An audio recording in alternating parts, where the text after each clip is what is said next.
अभी जो हमारी जो वक्फ की प्रॉपर्टी है, इस पे भी चूंकि बहुत बड़ा अभी जगह जगह प्रोग्राम हो रहे हैं, तो 2-3 मिनट में ये मैं आपको समझाता हूं कि इस पर वबाल कैसे आया। हम लोगों की गलती की वजह से इस पर वबाल आया। 9.5 लाख एकड़ जमीन है वक्फ की हमारे भारत में। 9.5 लाख एकड़ जमीन जो आमदनी है वक्फ की, वो आमदनी कहां जा रही है? वक्फ की प्रॉपर्टी की आमदनी होती है ना, कहीं पर बिल्डिंग है, कहीं पर फ्लैट है, कहीं पर जमीन है, टावर है, कहीं पर कोई कंपनी है, कहीं पर कोई फैक्ट्री है, उसको लीज पर दिए हुए, तो वो पैसे जा कहां रहे? कहां पर खर्च हो रहा हो पैसा? वो पैसा करप्शन का शिकार हो रहा, वो पैसा बदुर्मानी का शिकार हो रहा। इस वजह से अल्लाह ने लोगों को मुसल्लत किया। मेरी बात कड़वी जरूर है, दलाइल की रोशनी में बात करता हूं। महाराष्ट्र एक छोटा सा सूबा है, 1 लाख एकड़ जमीन है वहां पर। वक्फ की प्रॉपर्टी की जो जमीन है वहां 1 लाख एकड़, उनमें से 70,000 एकड़ जमीन वो गैरों के कब्जे में है। 1990 से लेकर सन 2002 तक 11,000 करोड़ रुपए की वक्फ की प्रॉपर्टी बेची है वक्फ के रखवालों ने। उनके घर पे फॉर्च्यूनर गाड़ियां हैं, जिनको चेयरमैन बनाया, सोचा कि जन्नत में बैठ गए। उनको नहीं पता कि वक्फ की प्रॉपर्टी को कोई बेच नहीं सकता। तुम चेयरमैन बन जाओ कि तुम सदर बन जाओ, तुम रखवाले हो, वक्फ की प्रॉपर्टी नहीं बेच सकते। जैसे आपकी मस्जिद है, मस्जिद के नाम वक्फ है, मस्जिद के नाम रजिस्ट्री हो गई, तो जो मस्जिद का मुतवल्ली होगा वो चेयरमैन हुआ। तो क्या मस्जिद का मुतवल्ली जमीन मस्जिद की बेच सकता है? नहीं बेच सकता। यही है वक्फ की प्रॉपर्टी। सिर्फ बची कितनी जमीन है वहां की सिर्फ 30,000 एकड़ जमीन बची हुई है। उस 30,000 जमीन में कहीं पर टावर है, कहीं पर कोई कंपनी है, कहीं पर कोई शॉप है, कहीं पर कोई शॉपिंग मॉल है।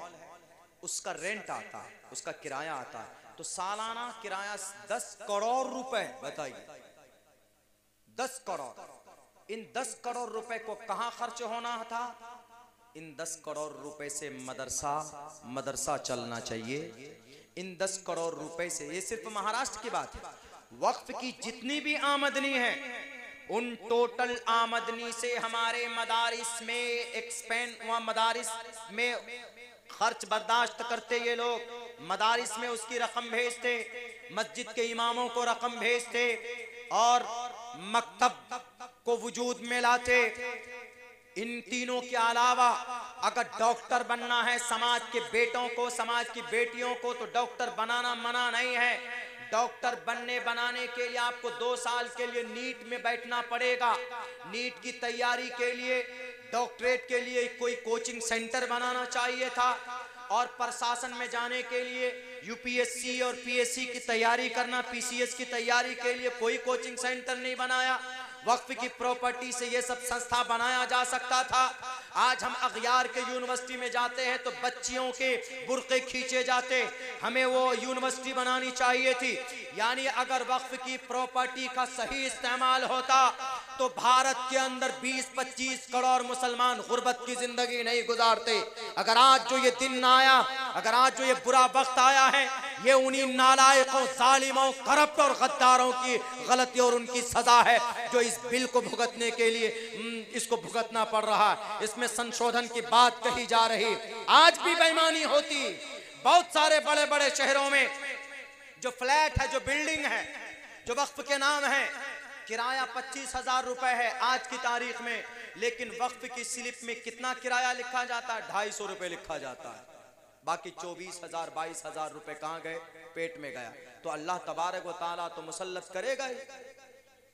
इसीलिए अगर वक्फ का सही इस्तेमाल पहले होता था, इमाम अबू हनीफा के 65 मदरसे चलते थे दमिश्क में बैतुल माल से।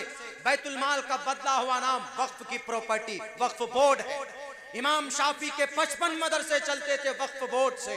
इमाम मालिक के 15 मदरसे चलते थे वक्फ बोर्ड से। इमाम अहमद इब्न हंबल के 6 मदरसे चलते थे वक्फ बोर्ड से। आज दारुल देवबंद को चलाना हो तो चंदा करना पड़ता है, नदवे को चलाना हो तो चंदा करना पड़ता है, शाही मुरादाबाद को चलाना हो तो बजट निकालना पड़ता है, मज़ाहिरुल सहारनपुर को चलाना हो तो एक बच्चे पर सालाना 10-10, 12-12 हजार रुपए खर्च होता है महीने का, वो बजट निकालना पड़ता है। अगर ये वक्फ बोर्ड की सारी आमदनी ईमानदारी से अगर कौम के ऊपर सर्फ होता तो ये आज कौम जलील और रुस्वा नहीं होती। आज ये कौम ये गुर्बत की जिंदगी नहीं गुजारती।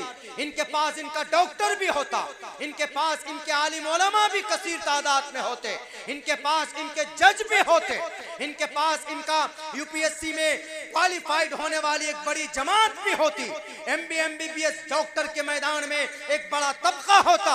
अगर इस प्लेटफॉर्म का सही इस्तेमाल होता, नहीं हो रहा है, इस वजह से अल्लाह ने जालिमों को मुसल्लत किया।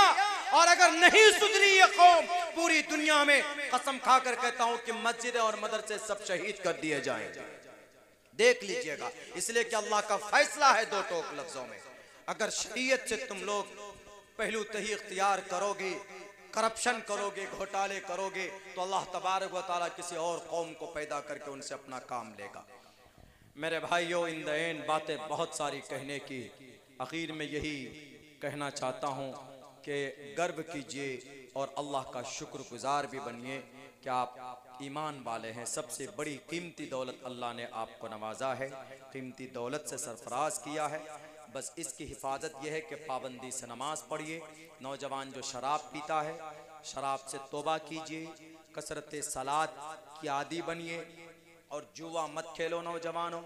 यहूदी इतनी ताकतवर इसलिए नहीं है वो जुआ खेलते, बल्कि यहूदी इतने ताकतवर आज इसलिए हैं, उन्होंने पिछले 70 साल में तालीम पर इतनी मेहनत की है, इतनी मेहनत की है, दुनियावी तालीम पर। हालांकि कामयाबी की दलील नहीं है वो, लेकिन आज वो दुनियावी एतबार पर तिजारत में तो कामयाब है ना। आज वो दुनियावी एतबार से पैसों में उनके पास बैंक बैलेंस है ना। आज जजीरतुल अरब के लोग मुंह नहीं खोल रहे क्योंकि उनके मुंह में डॉलर से मुंह भर दिया, नहीं बोल सकते, कोई नहीं बोल सकता जजीरतुल अरब का कोई भी आदमी। हालांकि जजीरतुल अरब में अल्लाह ने इतनी दौलत दी है कि यूनाइटेड अरब अमीरात पूरी दुनिया को 10 दिन तक बिठा कर खिला सकता। इसलिए नौजवानों, मैं यही कहूँगा कि इस फसाद के वक्त में आपको तैयार होना है, कौम के लिए, समाज के लिए और अपने आप के लिए तैयार होना है।